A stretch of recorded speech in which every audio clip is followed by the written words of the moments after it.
fully produced by the great Brooklyn Zone, One Take. Go peep that shit on all the streaming platforms. Vinyl coming in March. So keep it locked. I will be constantly promoting my own shit on my own podcast because why the fuck not? That's why you do a podcast. Shit. Exactly, dog. So, I want to say these two things. I had two interactions with you, and they were like, yo, it was like the weirdest like times, right?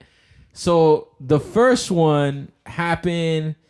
Me and One Take, the dude that made that beat, actually, like we go back. Like when I was living in Hollywood, me and him were roommates. Mm-hmm. We were working the same job, and he was making beats and rhyming, and I was, making my beats and rhyming, so it just made sense, and it was dope. So we already, like, I put him up on the scene because he had just moved from New York. Mm-hmm. I was like this guy's personal, like, Miami Google, Yeah.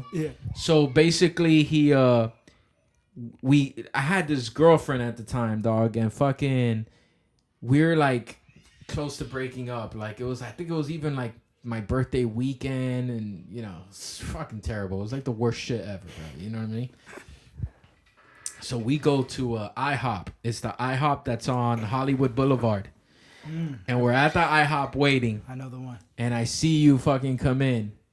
And we're waiting to get called in. And I'm just like, it's just me, One Take, and this girl that I'm like in the middle of this like, all right, are we breaking up after breakfast? Like, what the fuck are we doing? This is in the morning? Yeah, it's in the morning. It's completely fucking awkward because I'm with my roommate and this girl that like I fucking secretly hate right now.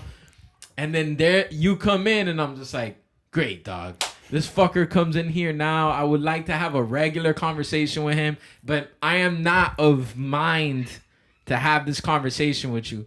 So One Take recognized you. And he was just like, yo, Rek, right? And then you guys shot the shit. And you guys had a whole conversation. But I'm with this bitch looking at her like, God, I hate you. I hate you so much right now. I hate you even more right now. Like, yo, I'm not even in my body right now because of this shit. So I'm just like, fuck it, bro. I'll run into him some other time or whatever. So then that's it. I think you were just picking up food. That was actually, that IHOP was right when I moved out of my mom's house, my first apartment that me and my sister got together. It was right around the corner. Like you could walk there to that IHOP. So we would like, yeah, you were literally picking up food and dipping. Yeah, we would go late night there, like after the show, or sometimes we just wake up and grab breakfast there.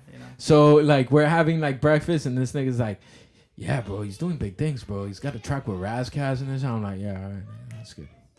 All right, that's good. I'm just looking at this bitch like, what the fuck, bro? So then fast forward that same year, several months pass, completely dumped that bitch, done with this whole. We go to a Bridging the Gap battle that Brimstone was putting on. And it's me, One Take. I'm like, yeah, I'm going to join this battle or whatever. And fucking, they had like this whole thing of like, the first two rounds were just concepts. Like they would give you a subject and then you had to freestyle on it. So, bro, at this point, I was writing every day. Like, every day. Mm-hmm. You know what I'm saying? And one of the things that, like, I remember you had an article on Urban America newspaper. You remember Tony Muhammad had that newspaper? And you said this thing, you were like, just write every day until it becomes like a fucking, or freestyle, write every day till it becomes a reflex. Mm-hmm. And that's literally what I was doing. So reading that gave me like a self, after, okay, I'm not crazy. Yeah. You know what I'm saying? Like, this is what the fuck you gotta do. And so I'm wrecking this battle because like every topic they gave me I had a song for. Dope. Or I had some they could have told me birds and I was like, yeah, I got a verse for that. You know what I mean? Because like I said, you start writing and you're like, well, I can't write about selling crack, or going to jail because that's not me.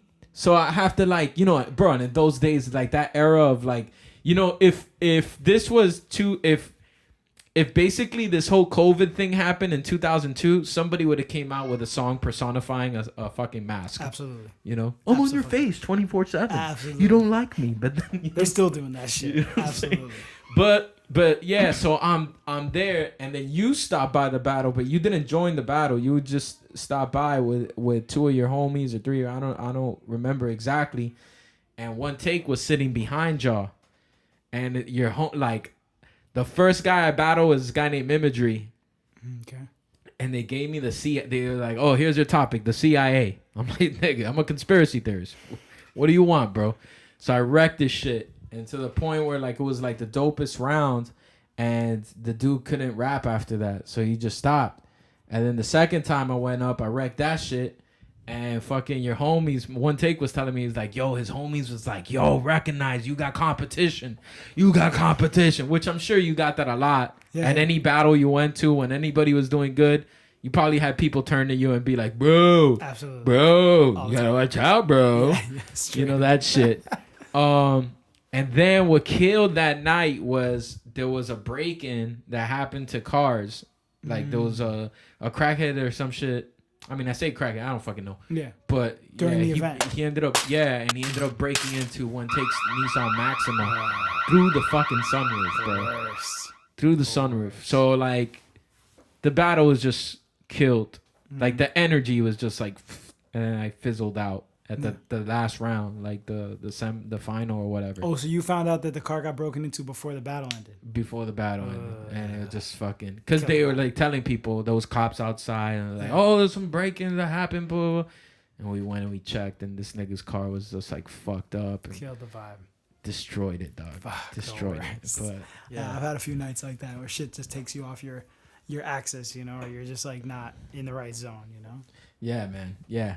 So, all right, look, let's keep it going, because this is it. This is the last song. Now, this particular song is from your catalog. But this is what we're going to end it with. Cool. It was very hard to choose from Pressure Point what song I wanted to play on this. You know what I'm saying?